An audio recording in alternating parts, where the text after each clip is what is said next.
देखी भैया, ये नवरात्र के महीना में एक औरत अपना पति लगे फोन कैले बिया, कहतरी कि ए राजा जी हे नमी में घरे आ जाई ना, माई से दर्शन करके फिर रौरा बहरा चल जाई, आ जाई।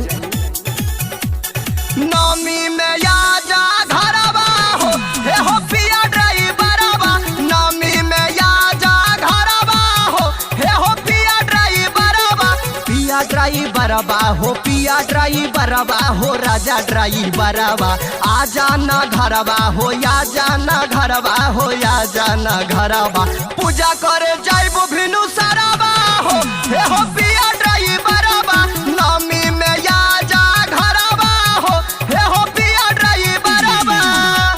ए राजा रौरा हमर बात मान ली ना, बहुत प्यार से कहत है, माई के आशीर्वाद लेवे खातिर रौरा आ जाई घरे, आ जाई राजा, आ जाई।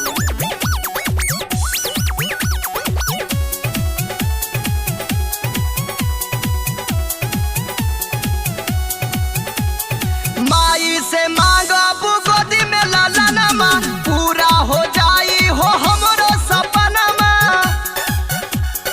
ए हो माई से मांगब गोदी में लालनमा, पूरा हो जाई हो हमरो सपनमा।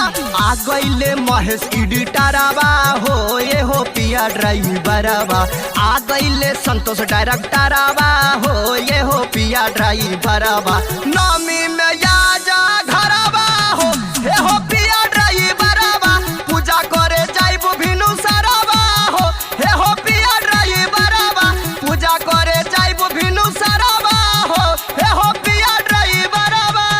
हमार चंदन जी भी आके धनबाद में स्टूडियो खोल के हर कलाकार से माई के पचरा गवावता।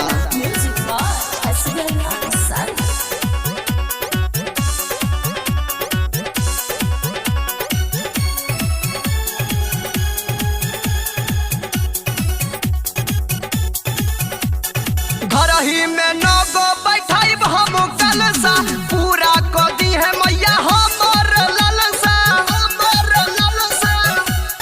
हाँ हाँ घर ही में नगो बैठाइब हम कलसा, पूरा क दी है मैया हमर ललसा।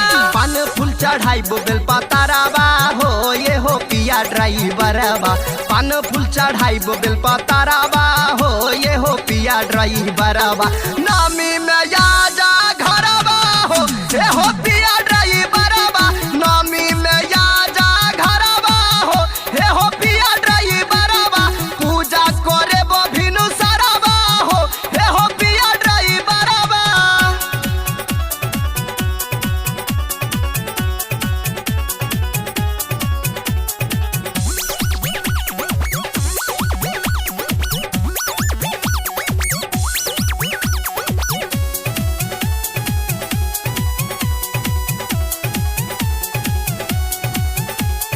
अभिषेक चंदन पूजे माई के चरनिया, यादव सफारी लाल गावे भजनिया।